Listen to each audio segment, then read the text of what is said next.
మత్తయి సువార్త 21వ అధ్యాయం 12వ చదువుదాం ఒకసారి. చదవండి.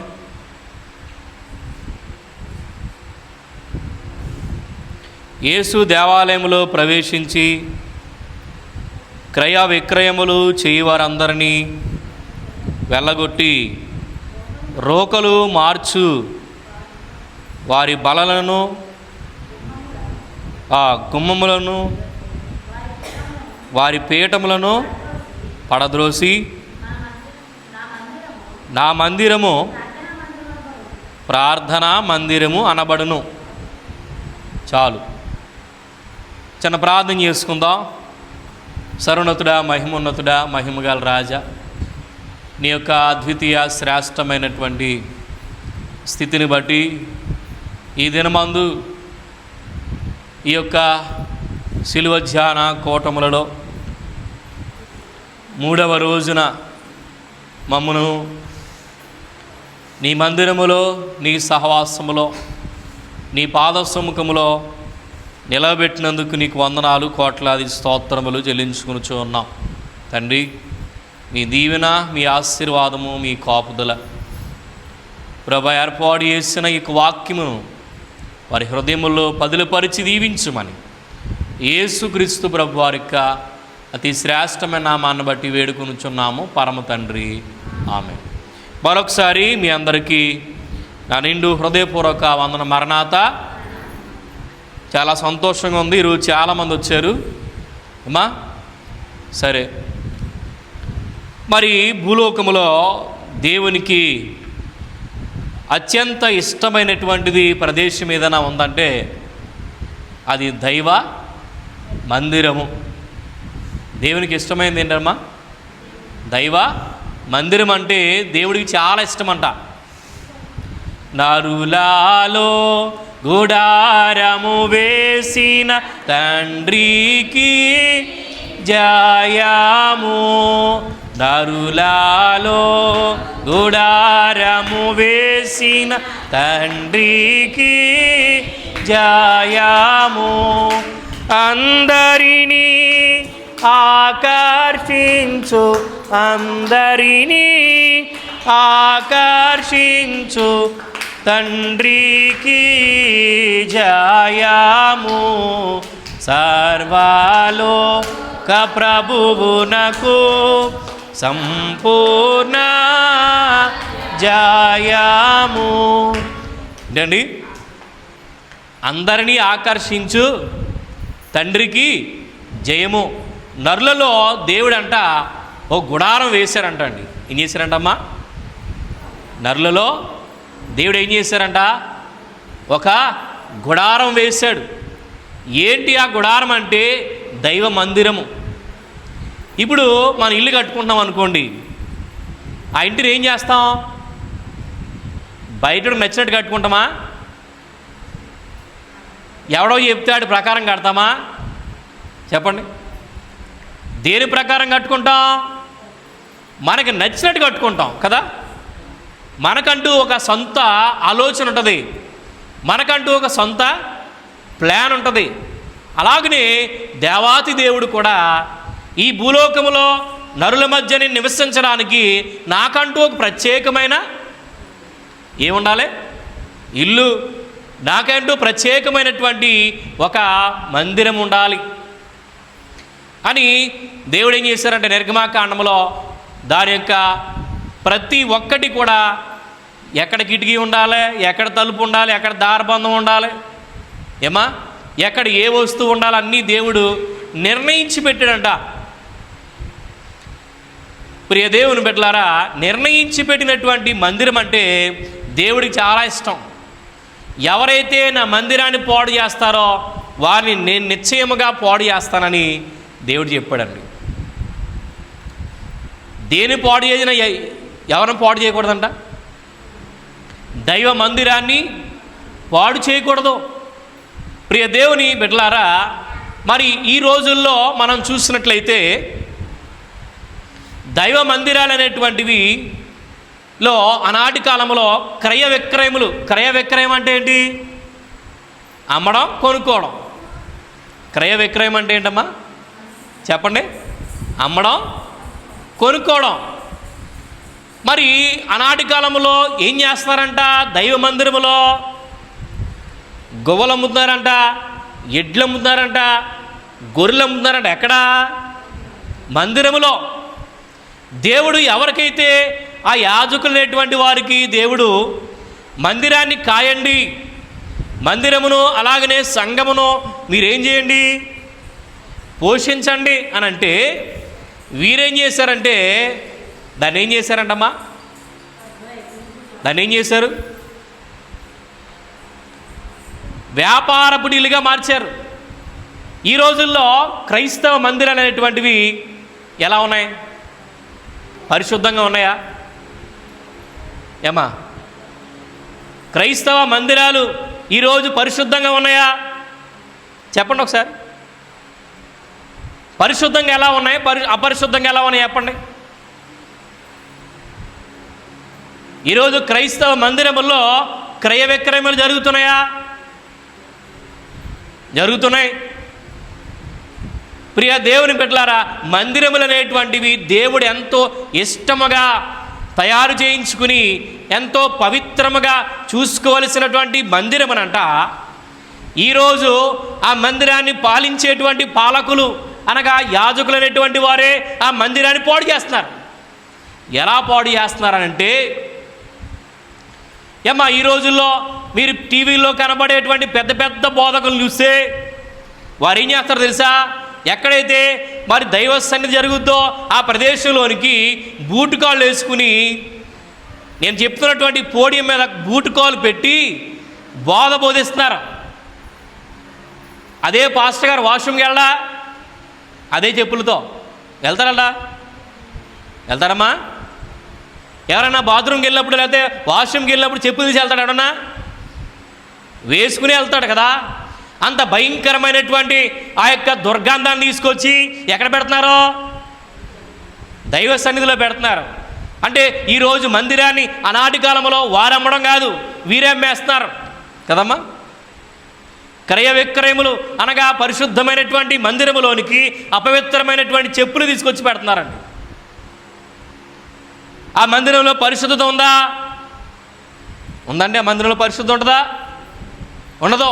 ప్రియ దేవుని బిడ్డలారా, మరి అదే గొప్ప సేవకులే మరి చూడండి, వారి విశ్వాసమైనటువంటి వారి చెప్పులు పెట్టుకోవడానికి ప్రత్యేకంగా ర్యాక్స్ అనేటువంటివి ఉంటాయి. మీరు ఎప్పుడైనా షాపింగ్ మాల్కి వెళ్ళారా? రాజమండ్రి కానీ లేకపోతే పట్టణాల్లో షాపింగ్ మాల్స్ ఉంటాయి కదా. అందులో మన ఇంటి దగ్గర నుండి బయట సంచి పట్టుకొస్తే ఆ బ్యాగ్ని తీసుకొచ్చి ఏం చేస్తాడు? ఓ ర్యాక్లో పెట్టుకుని ఓ టోకెన్ ఇస్తాడు మనకి. మళ్ళీ ఆ బిల్ల చూపిస్తాను కానీ ఏం చేయడు, మన సంచి మనకి ఇవ్వడం. అలాగనే మరి చూడండి, అలాగా చెప్పులు పెట్టుకోవడానికంట టోకెన్ సిస్టమ్ ఉంది, కానీ విశ్వాసులు మాత్రం ఆ చెప్పులు అట్టుకుని బయట పెట్టాలి. కానీ మరి దైవ సేవకులు అనేటువంటి వారు ఏం చేస్తారంట? అదే చెప్పులతో దైవవాక్యం చెప్తున్నారు.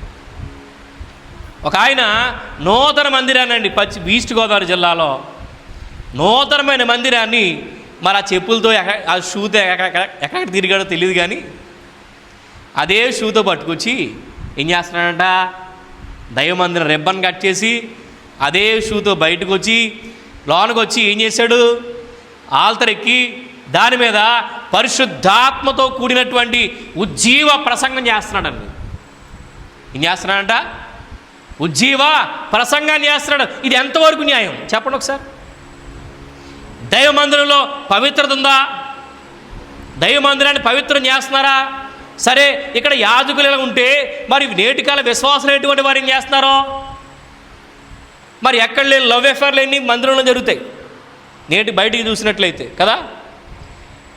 చూసి దేవుని బిడ్డలారా, మరి అలాగనే చూడండి, భయంకరమైనటువంటి పరిస్థితుల్లో ఉన్నారు. మరి నలుగురు కూర్చున్నారంటే ఎక్కడ లేని రాజకీయం అంతా వాళ్ళ దగ్గరే ఉంటుంది. ఏం చేస్తున్నారు? ఎక్కడ లేని రాజకీయం అంతా వాళ్ళ దగ్గరే ఉంటుంది. మరి గ్రూపులు అలాగనే చూసినట్లయితే మరి రకరకాలైనటువంటి మరి గ్యాంగ్లు పెట్టుకుని రకరకాల రాజకీయాలన్నీ కూడా మందిరంలో చేస్తున్నారు. ఆనాటి కాలంలో వారు చేయడం కాదండి, ఇక్కడ దేవుని రోజు అమ్మేస్తాం మనం దేవుడిని. ఈ వ్యాపారపు ఇల్లు చేస్తాం రోజు. దేవుని బిడ్డలారా, మరి ఎంత భయంకరమైనటువంటి పరిస్థితుల్లో రోకలమ్మేటువంటి వారిని దేవుడు, ఇది నా అన్యజనులకు, ఇది నా ప్రార్థన మందిరము. దేవుని బిడ్డలారా, ఒకప్పుడు కాలంలో మరి క్రైస్తవ్యాన్ని ఎవడో కూడా ఏలెత్తి చూపించేవాడు కాదు.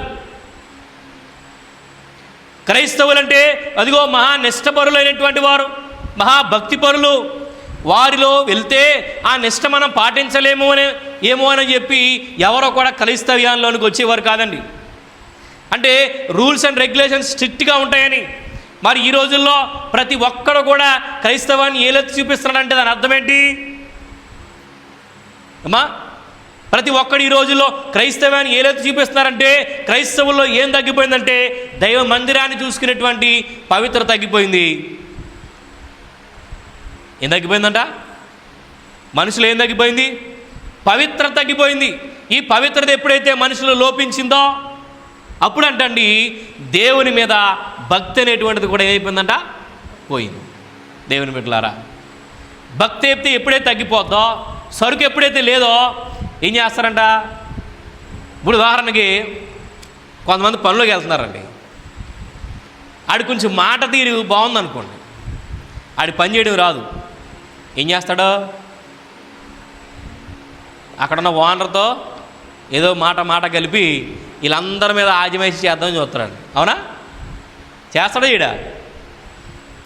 అలాగా దేవుని బిడ్డలారా, ఎప్పుడైతే భక్తి మనలో లేదో అది ఆటోమేటిక్గా అధికారాన్ని కోరుకుంటామంట.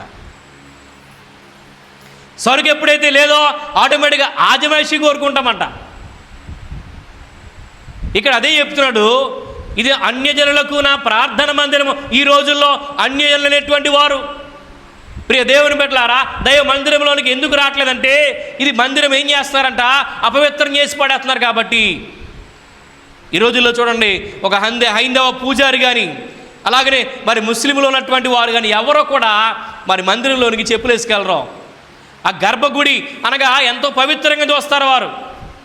అందులోనికి పూజారి చెప్పులు వేసుకునే వారి గ్రంథాన్ని పట్టుకోడు. కానీ నేటి కాల దినంలో ఉన్నటువంటి మన యాజకులు, మన యొక్క సేవకులైనటువంటి వారు మరి దేవుని అతి పరిశుద్ధ ప్రదేశమైనటువంటి ఈ ప్రదేశంలోనికి వచ్చి అతి పవిత్రమైనటువంటి ఈ గ్రంథాన్ని ఏం చేస్తున్నారంట అమ్మా? అతి పరిశుద్ధమైనటువంటి ఈ గ్రంథాన్ని ఏం చేస్తున్నారంటే మరి చూడండి, పవిత్రత లేకుండా పట్టుకోవడం వల్ల ఈరోజు క్రైస్తవ్యాన్ని బస్టు పట్టిస్తున్నారండి, మామూలుగా కాదు. మరి ఎవడో ఏలెత్తి చూపించినటువంటి ఆనాటి కాలంలో మన యొక్క ఆత్మీయ దైవజనుల కాలంలో అలాగనే చాలామంది భక్తులు ఉన్నటువంటి కాలంలో ఎవడో కూడా క్రైస్తవ్యాన్ని ఏలెత్తి చూపించేవాడు కాదు. ఇప్పుడు బైబిల్కి వ్యతిరేకమైనటువంటి బోధ జరుగుతుంది. అలాగనే బైబిల్లో ఉన్నాయే దేవుడు ఏం చెప్పాడంటే ఒక పుల్లైనను సున్నైనను మీరు తీయకూడదంటే ఇందులో ఉన్న వాటిని చేయొచ్చని చెప్తున్నారు. ఉన్న వాటిని తీసేస్తున్నారు కదమ్మా, లేని వాటిని పెడుతున్నారు. ఎలాగా? ఒకడంటాడు దశంభాగం వేయకూడదు అంటాడు ఒకడు కదా. అంటే బైబిల్ గ్రంథంలో ఉన్నటువంటి మాటను తీసివేయడం నువ్వెవడో. ఇంకొకడు అంటాడు మరి విగ్రహాలకు అర్పించినటువంటి అర్పణలు అన్నీ తినొచ్చు, ప్రార్థన చేసుకొని తినొచ్చు అనొచ్చు. మరి బైబిల్ గ్రంథంలో ఉన్నటువంటి మరి ఈ బైబిల్ గ్రంథాన్ని కొట్టేసి ఈ నచ్చినట్టు మాట్లాడుతున్నాం, అంతేనా? దేవుని బిడ్డలారా, ఈరోజు సంఘాన్ని ఏమైపోతుందంట? సంఘము పాడైపోతుందంటండి. దేవుని బిడ్డలారా, సంఘములో ఉన్నటువంటి పవిత్రత పోతుంది. సంఘములో ఉన్నటువంటి పవిత్రత పోయింది కాబట్టి ప్రతి ఒక్కడేలో చూపిస్తున్నాడు. మనమంట ఖచ్చితంగా నిక్కార్సిగా ఉన్నప్పుడు అంటండి ఎవడు కూడా మనల్ని ఏరెత్తి చూపించడు. దేవుని బిడ్డలారా, ఈ రోజుల్లో అన్యులైనటువంటి వారు దైవ మందిరముల్లో కూర్చోడానికి మనకు కారణం ఏంటంటే ఇక్కడ జరిగేటువంటి భయంకరమైనటువంటి పరిస్థితుల వల్ల. దేవుని బిడ్డలారా, ఎక్కడైతే సంఘము క్రమంగా ఉంటుందో అక్కడ వృద్ధి ఉంటుంది, అక్కడ పరిశుద్ధాత్ముడు ఉంటాడు, అక్కడ పరిశుద్ధత జరుగుద్ది. దేవుని బిడ్డలారా, నిజమే మన జీవితాల్లో కూడా ఈ మందిరమును దేవుడేమన్నాడంటే ఇది నా శరీరము గురించినటువంటి మాట.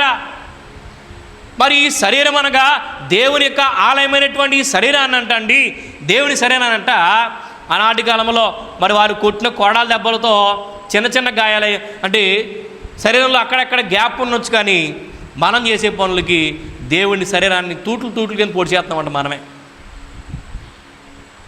మనం చేసేటువంటి అవినీతి కార్యాలు, మనం చేసేటువంటి అసభ్యమైనటువంటి కార్యాలు అన్నీ కూడా బట్టి ఏంటంటే దేవుని అంట రోజు ఏం చేస్తున్నామంట, ఆయన ఆకారమే లేకుండా చేస్తున్నామంట. ఆయనకు ఆకారమే లేకుండా తూట్లుగా పొడి చేస్తున్నాం దేవుని బిడ్డలారా. ఇక్కడ అది చెప్తున్నాడు, మందిరము అంటే దేవుడు నివసించేటువంటి ఆలయము. మన ఇల్లు అయితే ఎంత శుభ్రంగా ఉంటుందో దైవ మందిరాన్ని కూడా అంతే శుభ్రంగా ఉంచాలంట. అది ఎవరిది బాధ్యత? సంఘానిది బాధ్యత. నీ ఇల్లు ఎలాగైతే ఉందో, నీ ఇంట్లో ఉన్నటువంటి వస్తువులన్నిటికంటే నీ మందిరములో ఉండవలసినటువంటి అన్ని వస్తువులు పవిత్రముగా ఉండాలి, శ్రేష్టమైనగా ఉండాలంటండి. దేవుడికి ఏది ఇచ్చినా శ్రేష్టమైనది ఇవ్వాలి. దేవుడికి ఏమి ఇచ్చినా ఇవ్వాలంట? శ్రేష్టమైనది ఇవ్వాలంట దేవుని బట్టి. అది నీ మనసైనా నీ అర్పణైనా ఏదైనా సరే దేవుడికి ఏమనాలంట? శ్రేష్టమైనది ఇవ్వాలంట దేవుని బిడ్డలారా. ఇది దేవుడు తన సొంతంగా డిజైన్ చేసుకుని కట్టించుకున్నటువంటి మందిరము. చూడండి దేవుని బిడ్డలారా, మరి యాజకులు దేవుని మహిమకు ఏం చేయబడారమ్మా? అల్లాడిపోయారంట ఆనాటి కాలంలో. ఇశ్రాయేలు సైన్యములకు ముందు నడచిన దైవమా, ఇశ్రాయేలు సైన్యములకు ముందు నడచిన దైవమా, నేడు మాతో కూడా నుండి మమ్ము నడిపించుమా, నేడు మాతో కూడా నుండి మమ్ము నడిపించుమా. సొలొమోను దేవాలయములోని దుమేఘము రాగానే, సొలొమోను దేవాలయములో నీదు మేఘము రాగానే, యాజకులుని తేజ మహిమ నిలువలేకపోయిరి, యాజకులుని తేజ మహిమ నిలువలేకపోయిరి. ఏంటండి? సొలొమోను దేవాలయములో దేవుని మహిమ రాగానే యాజకులైనటువంటి వారు ఏమైపోయారంటమ్మా? నిలువ లేకుండా పోయారంట. అంత పవిత్రమైనటువంటి ఈ మందిరములో, మరి ఈ మందిరము అనేటువంటిది దేనికి సాదృశ్యం అంటే ఒక హాస్పిటల్ లాంటిది, మల్టీ స్పెషాలిటీ హాస్పిటల్ అన్నమాట. మీరు ఎప్పుడైనా మల్టీ స్పెషాలిటీ హాస్పిటల్కి వెళ్ళారనుకోండి, అందులో ఎముకల విభాగం వేరు, గుండె విభాగం వేరు, డిపార్ట్మెంట్ వేరు, తర్వాత కళ్ళు డిపార్ట్మెంట్ వేరు, పళ్ళు డిపార్ట్మెంట్ వేరు. అలాగనే మన ప్రతి అవయవంలో ఎన్నైతే ఆర్గాన్స్ ఉన్నాయో వాటన్నిటికీ డిపార్ట్మెంట్లు వేరేగా ఉంటాయండి. దాన్ని మన శరీరం అంతా చూసేవాడు అంటాడా? వాడిని జనరల్ అంటారు. అంటే కొంచెం మాత్రమే తెలుసు. కానీ యేసు ప్రభు వారంట మల్టీ స్పెషాలిటీ డాక్టర్ అంటండి. ఎవరంట? యేసు ప్రభు వారు మల్టీ స్పెషాలిటీ డాక్టర్ అయినా, అంటే సర్వాంతర్యామి అన్నమాట. తల నుండి సిరిపాదం వరకు మనల్ని డిజైన్ చేసి పెట్టాడు దేవుడు. అవునా? తయారు చేసి పెట్టాడు. ఈ సెల్ ఫోను తయారు చేసిన వాడికి ఏ పాట్ ఎక్కడ పెట్టాడో తెలుసు కదా? మనకు తెలుస్తుందా? తెలియదు. ఏ పాట్ ఎక్కడ పెట్టాడో తెలుసు. కాబట్టి వెంటనే ఏం చేస్తాడు? మనం తీసుకెళ్ళగానే పలానా పాట్ పోయిందండి అని చెప్పి టక్మని ఏం చేస్తాడంట? అది రిపేర్ చేసి ఇచ్చేస్తాడు. అలాగనే నీ అవయవంలో ఏది ప్రాబ్లం ఉన్నా, ఏది ఎక్కడ మరి తప్పుకున్నా అది దేవుడు అన్నీ ఏర్పాటు చేసేవాడు దేవుడు కదా. కనుక దేవుని బిడ్డలారా, యేసుక్రీస్తు ప్రభు వారి యొక్క మరి రక్తముతో కట్టబడినటువంటి సంఘం అంట. యేసు ప్రభు వారి యొక్క ప్రక్కటెముకలోంచి తీయబడి కట్టబడినటువంటి సంఘము ఈ వధువు సంఘముగా మనము చూడొచ్చు. క్రైస్తవ సంగమ ఘన కార్యములు చేయు కాలము వచ్చేను తెలుసునా, క్రీస్తు ప్రభువుని క్రియల మూలంబుగా కీర్తి పొందునని తెలుసునా, కీడు నోడింతువు తెలుసునా, ఇటుకు విడగొట్టెదవు తెలుసునా. అండి, క్రైస్తవ సంఘమా ఘనకార్యములు చేయు కాలం వచ్చింది. మన ద్వారా ఘనకార్యములు జరగాలంట. శ్రేష్టమైనటువంటి సంఘములో ఏం జరగాలంట? ఘనకార్యములు జరగాలి. ఒక సంఘము కూడి ప్రార్థన చేస్తే ఎవరి గురించి అయితే ప్రార్థన చేస్తున్నారో అక్కడ ఉన్నటువంటి సమస్య అంట పటాపంచులైపోవాలంట. ఏమైపోవాలంట? అక్కడ ఉన్న సమస్య ఏమైపోవాలి? పటాపంచులైపోవాలి. ఎప్పుడు అవ్వగలదో? రోజు మన ముఖాన్ని దేవుడు చూపిస్తే అవుతుంది కదా. వారానికి ఒకసారి, 2 వారాలకు ఒకసారి, నెలకు ఒకసారి, సంవత్సరానికి ఒకసారి చూపిస్తే గుర్తుంటుందా? దేవుడికి గుర్తుంటాడా? నువ్వు పనికి వెళ్ళే నీ యజమానికి 5 రోజులకు ఒకసారి, వారానికి ఒకసారి, నెలకు ఒకసారి కనబడితే ఎవడరా నువ్వు అంటాడు. అవునా? దేవుని బిడ్డలారా, అలాగంట దైవ సన్నిధిలో మనం రోజు ప్రభువును కనబడితే వీడి నా బిడ్డ కనుక నేను వీడికి ఏమైనా చేయగలను అనేటువంటి మనస్సు ఇష్టమంట దేవుడికి కలుగుద్దంట. దేవుని బిడ్డలారా, మందిరం యొక్క ప్రత్యేకత ఏంటంటే ఆశ్రయపురము. ఎలాంటి వ్యాధిగ్రస్తుడైనా, ఎలాంటి ఇబ్బంది ఉన్నవాడైనా, కష్టములో ఉన్నవాడైనా, వ్యాధుల్లో ఉన్నవాడైనా, శ్రమల్లో ఉన్నవాడైనా, ఎవడైనా సరే దైవ మందిరానికి వచ్చి కూర్చుంటే నీ మనస్సు పీస్ఫుల్గా ఉంటుంది, గందరగోళంగా ఉండదు. ప్రియ దేవుని బిడ్డలారా, మరి గందరగోళానికి మందిరము ప్రతీక కాదు. దేవుని బిడ్డలారా, మందిరము నీ యొక్క మనస్సు ప్రశాంతత ఇచ్చేటువంటి మందిరం. ఆనాటి కాలంలో అనేటువంటి వారు వచ్చేటువంటి మందిరములో క్రయ విక్రయములు చేసినటువంటి దేవుడు, మరి ఆ విక్రయములు చేసేటువంటి వారిని దేవుడు ఏం చేశారంట? కొడాలతో కొట్టాడంటండి. సంఘాన్ని పాడు చేసిన, దైవ మందిరాన్ని పాడు చేసిన కొరడా దెబ్బలు తప్పం. ఎవరి ద్వారా? దేవుని ద్వారా. కనుక ప్రియ దేవుని బిడ్డలారా, మందిరమును పవిత్రముగా చూసుకుని ఆయన నీ హృదయమే నా దేవాలయము అన్నాడు దేవుడు. అనగా మన హృదయం అంటే ఏంటమ్మా? ఎవరి దేవాలయం? దేవుని ఆలయం ఉంది. కాబట్టి నీ శరీరాన్ని నువ్వు హింసించుకునేటువంటి రైట్ నీకు లేదు. కొంతమంది కోపం వస్తే ఏం చేస్తారు? తలకేట్టుకుని గోడకేసి కొట్టేసుకుంటారు. కొంతమంది కోపం వస్తే చేతులు కోసేసుకుంటారు. కొంతమంది కోపం వస్తే ఏం చేస్తారు? బలాన్ మరణాన్ని పాల్పడతారు కదా. నీ బాడీ మీద నీకు రైట్ లేదు, అది దేవుని ఆలయం. నీ శరీరం మీద నీకు రైట్ లేదు, అది ఎవరి ఆలయం అంట? దేవుని ఆలయం. దేవుని బిడ్డలారా, నీ శరీరం ఎంతైతే పవిత్రంగా ఉంటుందో దేవుడు నీలోనికి అంతా ఉంటాడు. హృదయం అనేటువంటి తలుపునొద్ద యేసుప్రభు వారు ఏం చేస్తున్నారంట? నిలచి సదయుడగుచు తట్టుచున్నాడంట. దేవుని బిడ్డలారా, నీ హృదయము దేవుని కొరకు తెరిచినప్పుడు ఆయన యొక్క ఆలయమే నీలో ఉన్నది కనుక నీవు దేవునికి ఒక పరిచారకుడిగా ఉండేటువంటి అనుభవం దైవ దీవెన ప్రభు ఈ యొక్క శిలువ ధ్యానం ద్వారా ప్రభు మనలకి అందే మీ యేసు దీవించి ఆస్వాదించును గాక. అందరికి మరణాత.